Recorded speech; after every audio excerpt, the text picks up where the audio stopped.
শ্রীলঙ্কা সিরিজের আরেকটি চমৎকার পর্বে আপনাদের সবাইকে স্বাগতম। আমার আজকের এই পর্বে দেখতে পাবেন শ্রীলঙ্কার মিরিসাতে অবস্থিত বিখ্যাত কোকোনাট হিল, পিকক রক এবং মিরিসা থেকে কলম্বো যাওয়ার পথে গলে ফর্ট, হাক্কাটুয়া বিচ, ব্যান্টোটা বিচ সহ অসাধারণ কয়েকটি সুন্দর জায়গা। তো চলুন আজকের পর্বটি শুরু করি। সেই সঙ্গে যারা আমার আগের পর্বগুলো দেখেননি তারা আমার আগের পর্বগুলো দেখে নিতে পারেন। ভিডিওর ডেসক্রিপশন বক্সে পূর্বের ভিডিওর লিঙ্কগুলো দেওয়া আছে। Good morning from Mirissa, Sri Lanka. নতুন আরেকটি পর্বে আপনাদের সবাইকে স্বাগতম। আজকে রয়েছে এই মুহূর্তে শ্রীলঙ্কার মিরিসাতে। গত পর্বে আপনারা দেখেছিলেন আমরা কিভাবে ইল্লা থেকে মিরিসায় এসেছি এবং আসার পথে কত সুন্দর সুন্দর জায়গাগুলো ভিজিট করেছিলাম।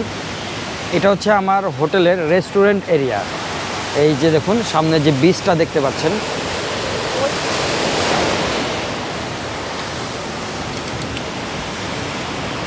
এই যে বিচ দেখতে পাচ্ছেন, এই বিচের সাথে হচ্ছে আমাদের হোটেল।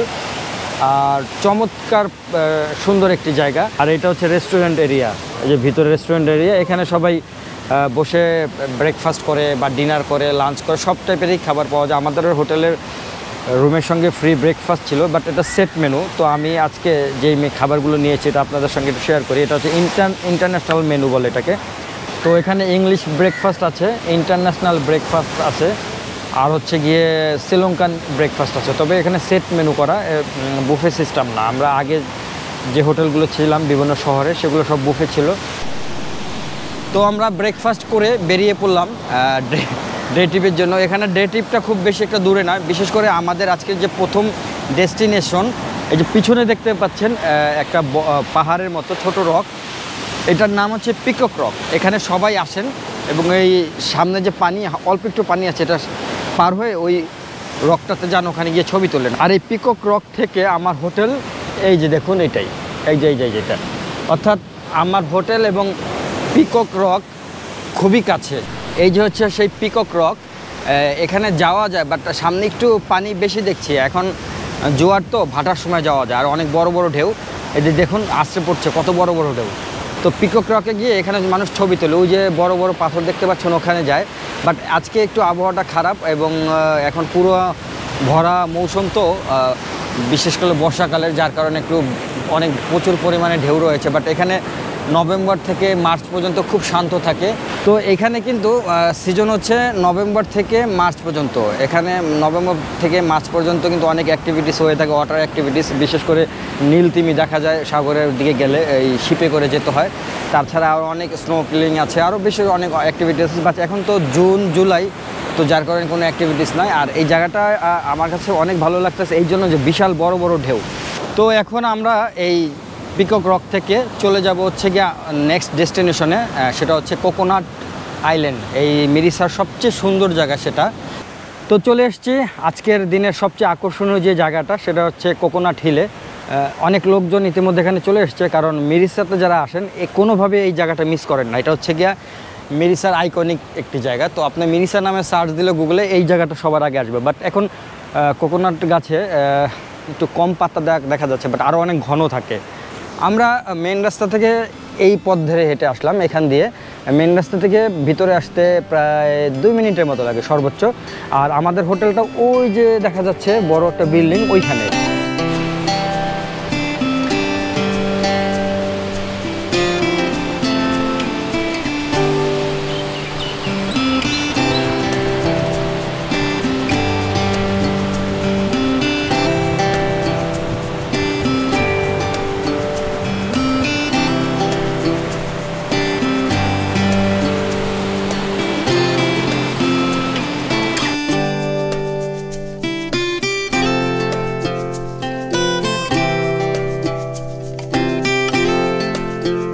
তো আমরা এখন এখান থেকে চলে যাব। বৃষ্টি হচ্ছে, আবার থামতেছে, বেশিক্ষণ দাঁড়াতে পারছি না। আর ওই যে হিল, ওখান থেকে আমরা নিচে এখানে আসলাম, এখানে আবার একটু বসলাম, কিছুক্ষণ রেস্ট নিলাম। তো এখান থেকে এখন আমরা চলে যাব হোটেলে গিয়ে আমরা আধা ঘন্টার মধ্যে বেরিয়ে পড়বো। আজকে আমরা কলম্বো যাব এবং কলম্বো যাওয়ার পথে অনেক সুন্দর সুন্দর কয়েকটা জায়গা আবার ঘুরে দেখবো ডে ট্রিপের মতো। তো সে পর্যন্ত আশা করি সঙ্গে থাকবেন, আশা করি অনেক মজা হবে। তো চলুন কীভাবে কলম্বো যায় এবং কোন কোন জায়গাগুলো ঘুরে দেখবো সেগুলো আপনাদের সঙ্গে শেয়ার করছি। তো ভিউয়ার্স, আমরা রওনা করে দিলাম। হোটেল থেকে 11:10 বের হয়েছি, এখন 11:30 বাজে। এখন আমরা কলম্বোর দিকে যাচ্ছি। মিরিসা থেকে কলম্বো যেতে এমনি যদি নর্মালি যায় তাহলে 3 ঘন্টা লাগে, বাট আমরা দেখতে দেখতে যাব। প্রায় আজকে 4টার মতো প্লেস দেখবো, 4-5টা। ফার্স্ট প্লেস হচ্ছে গলে বা ডাস ফোর্ট বলে, যেটা গলে ফোর্ট বলে। তো এখান থেকে যেতে আমাদের 45 মিনিট থেকে 1 ঘন্টার মতো সময় লাগবে।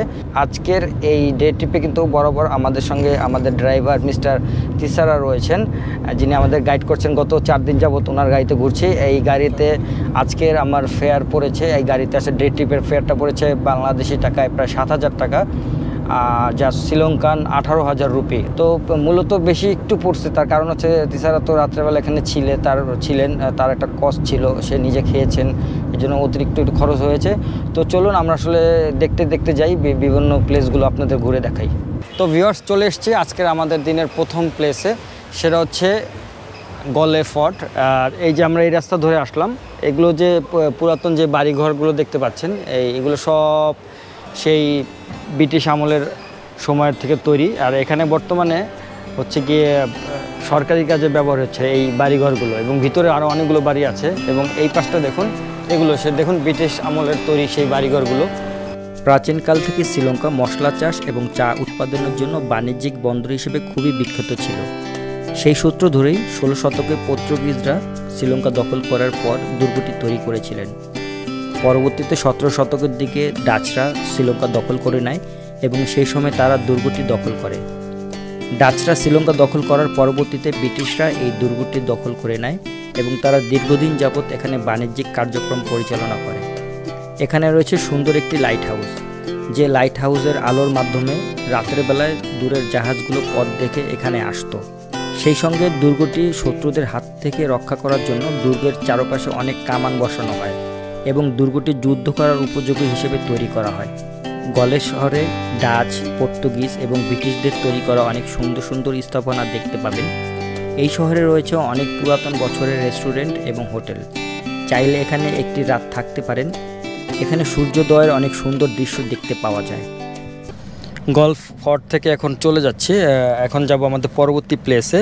হাক্কাডুয়া বিচ নামে একটা বিচ আছে। তো আমরা চলে এসেছি আজকে আমাদের পরবর্তী প্লেসে। পিছনে যে বিচটা দেখতে পাচ্ছেন, এই যে অনেক মানুষজন গোসল করতেছে এবং মোটামুটি অনেক সুন্দর একটা বিচ। এটা হচ্ছে নাম হচ্ছে হাক্কাডুয়া। এখানে অনেক ফরেনার থেকে শুরু করে স্থানীয় লোকজনও আসেন। আর আমরা যখন মিরিসা থেকে কলম্বোর দিকে যাচ্ছিলাম, অনেকগুলো বিচ ছিল, অনেকগুলো, প্রত্যেকটা বিচই সুন্দর। আপনারা যখন এই রোড দিয়ে ধরে যাবেন, আপনাদের যদি কোথাও ভালো লাগে তাহলে থামতে পারেন, কোনো সমস্যা নেই, ড্রাইভারকে বলবেন, তারা থামাবে। তো হাক্কাডুয়াটা আসলে একটা ফেমাস বিচ, যার কারণে আমরা আসলে এই জায়গাটা একটু ঘুরে দেখব। তো চলুন আমরা একটু সামনে যাই। এই হচ্ছে হাক্কাডুয়া বিচ। আর এখানে কিন্তু অনেকে আবার সার্ফিংও করেন। এখানে কিন্তু আরও কিছু অ্যাক্টিভিটিস রয়েছে, চাইলে আপনারা সমুদ্রেতে গিয়ে স্নোকেলিং করতে পারবেন, কচ্ছপ দেখতে পারবেন, বিভিন্ন প্যাকেজ আছে এখানে। ট্যুরিস্ট ইনফরমেশন বা ট্যুরিস্টদের দোকান দেখলাম, ট্যুরিজমের দোকান, তো ওরা বিভিন্ন অফার করতেছিল। একটা ভিউ পয়েন্ট আছে, অর্থাৎ এখানে দাঁড়িয়ে অনেকে ছবি তুলে। আর এই যে দেখছেন লোকজন গোসল করতেছে, ফরেনাররা অনেকে বসে আছে, কেউ সানবাত নিচ্ছে। আর এখানে কিন্তু একটা বড় হোটেল আছে, দেখুন এই যে একটা হোটেল দেখতে পাচ্ছেন, এখান থেকে দেখা যাচ্ছে। এখানে চাইলে কেউ আপনারা এক রাত থাকতে পারেন এবং এই অঞ্চলের আশেপাশে ঘুরতে পারেন, এবং অনেক ওয়াটার অ্যাক্টিভিটিস আছে যেগুলো করতে পারেন, বিশেষ করে স্নোকেলিং, তারপরে টার্টেল দেখা। যেমন এই যে দেখুন অনেক স্রোত। বাট নভেম্বর, ডিসেম্বর, জানুয়ারি, ফেব্রুয়ারি এই সময় আবার একটু পানির স্রোত খুবই কম থাকে।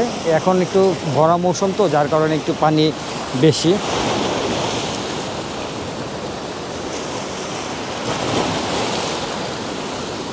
তো আমরা এখন এখানে আর কিছুক্ষণ থেকে চলে যাব আমাদের পরবর্তী আরেকটা প্লেসে। আর যাওয়ার পথে একটু লাঞ্চ করে নেব, যেহেতু লাঞ্চের সময় হয়ে গেছে।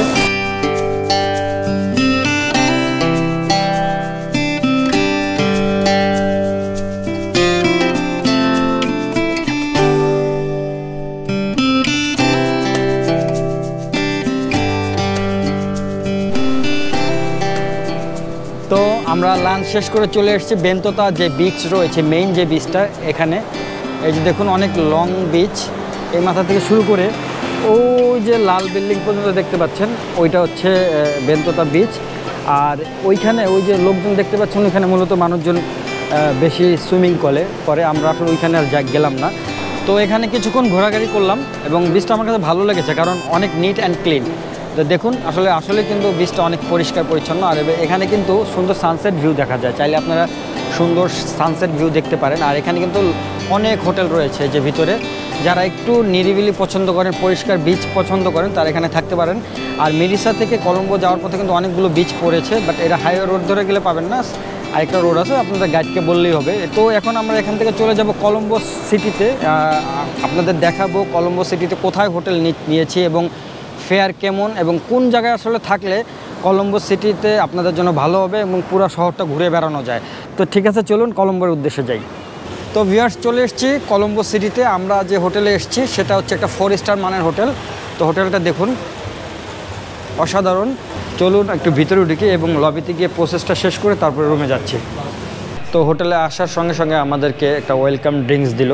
তো এটা হচ্ছে হোটেলের লবি এরিয়া, আর এটা হচ্ছে আমাদের রিসেপশন হোটেলের। এই যে আমাদের রুম। তো চলুন একটু ভিতরে গিয়ে দেখি।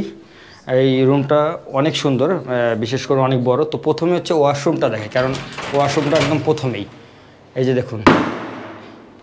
তো এই যে দেখুন বিশাল বড় একটা ওয়াশরুম, একটা রুমেরই সমান। এখানে ওয়াশরুমে খুব সুন্দর আধুনিক জিনিসপত্র দেওয়া আছে, বেসিন থেকে শুরু করে সব কিছু। এখানে চুল শুকানোর জন্য মেশিন রয়েছে, তারপরে একটা হাই কমোড, এবং এখানে আপনার ওজন কতটা মাপার জন্য একটা মেশিনও আছে। আর এটা হচ্ছে গোসলখানা, এখানে হচ্ছে গিয়ে গরম পানি, ঠান্ডা পানি সব কিছুই আছে। আর ওয়াশরুমের মধ্যে তোয়ালা দেওয়া আছে। আসলে ওয়াশরুমটাই অনেক চমৎকার লাগছে বিশেষ করে। তো চলুন একটু রুমের দিকে যাই। এই রুমে ঢোকার আগে কিন্তু আবার এখানে আলমিরা রয়েছে জিনিসপত্র রাখার জন্য। এখান থেকে ঢোকার পরে এই ডানে হলে আবার যেতে হয়। এই দেখুন আমাদের রুম। এখানে 3 জনের থাকার উপযোগী ব্যবস্থা রয়েছে, অর্থাৎ একটা সিঙ্গেল বেড আর একটা ডাবল বেড। এখানে আমরা 3 জন রয়েছি এবং 3 জন থাকবো। আর এই পাশটাতে একটা মিরর আছে, এসি আছে, তারপরে সুন্দর ডেকোরেশন করা আছে। যে এই পাশে দেখুন টেবিল রাখা আছে, এখানে ওয়ার্ক স্টেশন হিসেবে কাজ করতে পারবেন। একটা সুন্দর টিভি আছে, এখানে টিস্যু বক্স, পানির বোতল আছে বড় একটা, কমপ্লিমেন্টারি চা কফি সবই আছে। আর এইখানে আবার আরেকটা আলমিরা আছে, এখানে আপনার টাকা পয়সা বা পাসপোর্ট বা গুরুত্বপূর্ণ জিনিস যেন লক করে রাখতে পারেন, একটা লকার দেওয়া আছে। আর এখানে আবার ফ্রিজ আছে, এই যে দেখা যাচ্ছে, অন্ধকার তো একটু বোঝা যাচ্ছে না, একটা ফ্রিজ আছে, নিচে অনেক কিছু আছে। আর এখানে আবার একটা টেবিল আছে জিনিসপত্র রাখার জন্য। এখানে বসার মতো দেখা যাচ্ছে যে একটা টেবিল এবং চেয়ার দেওয়া আছে। আর এই হচ্ছে পুরো রুমের ভিউ, অনেক ভালো লাগতেছে। আর এখানে থেকে একটা জানালার থেকে যে বাইরের সাইডে দেখুন একদম রাস্তার সাথে রাস্তা দেখা যায়। আর এই যে জায়গাটা আমার হোটেল, সেটা হচ্ছে কলম্বোর খুবই ফেমাস একটি জায়গা, ট্রেড সেন্টার খুব পাশেই, এবং গলফ ফেস গার্ডেন, অর্থাৎ সাগরের পাড়েই আমাদের হোটেলটা। কিছু দূর 200 মিটার হেঁটে গেলে আমাদের সাগরের পাড়ে দেখা মিলবে। তো এই হোটেলের ফেয়ার পড়েছে পার রাতে 3 জনের জন্য $56। তো 3 জনের জন্য পার রাতে পড়েছে $56। তো 2 রাতে আছি আমরা $112 দিয়ে। তো এই হচ্ছে রুমের ভিউ। তো ভিউয়ার্স, আমি আর ভিডিওটা বেশি বড় করব না, আমার ভিডিওটা কেমন হলো অবশ্যই জানাবেন। তো দেখা হবে আগামী পর্বে খুবই সুন্দর একটি চমৎকার পর্ব নিয়ে। সে পর্যন্ত সবাই ভালো থাকুন, আল্লাহ হাফেজ।